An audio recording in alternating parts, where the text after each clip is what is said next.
Seção 3ª. Da ajuda de custo. Artigo 115. Será concedida ajuda de custo ao funcionário nos casos e condições que vierem a ser especificadas em decreto do prefeito. Seção 4ª. Das diárias. Artigo 116.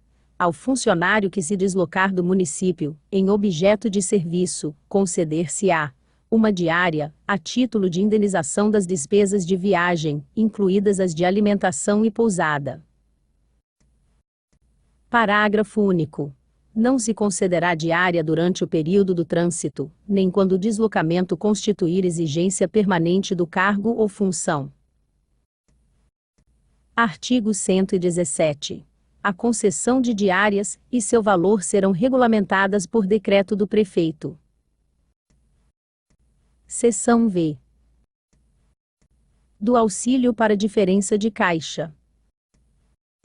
Artigo 118.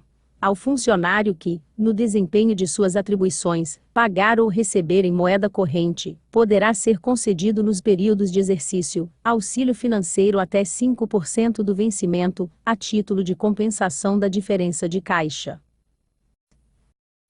Seção VI.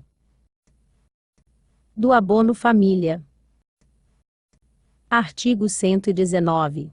Será concedido abono família ao funcionário ativo ou inativo. Inciso 1º. Pelo cônjuge do sexo feminino, que não exerça atividade remunerada. Inciso 2º. Pelo cônjuge do sexo masculino, quando inválido ou mentalmente incapaz, sem renda própria. Inciso 3º. Por filho menor de 18 anos, e que não exerça atividade remunerada nem tenha renda própria.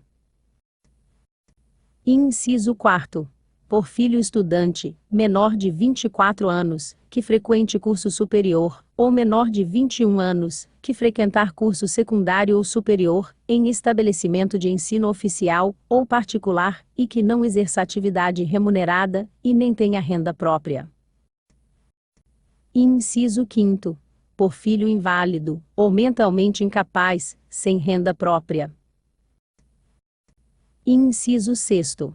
Por filha solteira, que não exerça atividade remunerada, e não tenha renda própria. Parágrafo 1º. Compreende-se neste artigo, o filho de qualquer condição, o enteado, o adotivo e o menor que, mediante autorização judicial, estiver sob a guarda e o sustento do funcionário. Parágrafo 2º. Para os efeitos deste artigo, considera-se renda própria a importância igual ou superior ao salário mínimo em vigor no município de Betim. Parágrafo 3º. Considera-se atividade remunerada, suficiente à manutenção do dependente, a contraprestação igual ou superior ao valor do salário mínimo vigente no município de Betim. Artigo 120.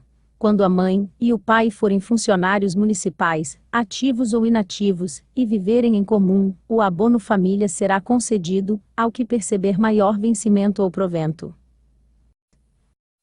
Parágrafo único. Se não viverem em comum, será concedido a quem tiver os beneficiários sob sua guarda; se ambos tiverem, será concedido a um e outro dos pais, de acordo com a distribuição dos beneficiários. Artigo 121.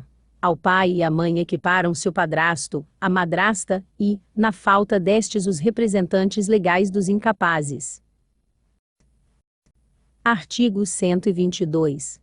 Ocorrendo o falecimento do servidor, o abono família continuará a ser pago a seus filhos menores, por intermédio da pessoa, em cuja guarda se encontrem, enquanto fizerem jus à concessão. Parágrafo 1º. Em se tratando de dependente maior de 18 anos, com a morte do funcionário, o abono família passará a ser pago diretamente a ele. Parágrafo 2º. Passará a ser efetuado à viúva do servidor o pagamento do abono família correspondente ao menor, que vivia sob a guarda, e o sustento daquele, desde que a viúva, se for o caso, consiga autorização judicial para mantê-lo e ser responsável. Parágrafo 3º. Caso o servidor não tenha requerido o abono família relativo aos seus dependentes, o requerimento poderá ser feito após a sua morte, pela pessoa cuja guarda e sustento se encontrem. Artigo 123. O abono família será devido ainda, se o funcionário não fizer jus, no mês a nenhuma parcela, a título do vencimento ou provento. Artigo 124. Nenhum desconto se fará sobre o abono família, nem servirá este de base a qualquer contribuição, ainda que para fins de previdência social. Artigo 125. A cota do abono família será determinada por lei. Artigo 126. Todo funcionário que, por ação ou omissão, der causa a pagamento indevido de abono família, ficará obrigado à repetição do indébito, sem prejuízos das demais cominações legais. Parágrafo único. Consideram-se solidariamente responsáveis, para todos os efeitos, os que houverem firmado atestados ou declarações falsas, para efeito de instrução de pedido de abono família. Artigo 127. O abono família será pago ao funcionário ainda no caso de seu cônjuge ser funcionário federal, estadual ou de outro município.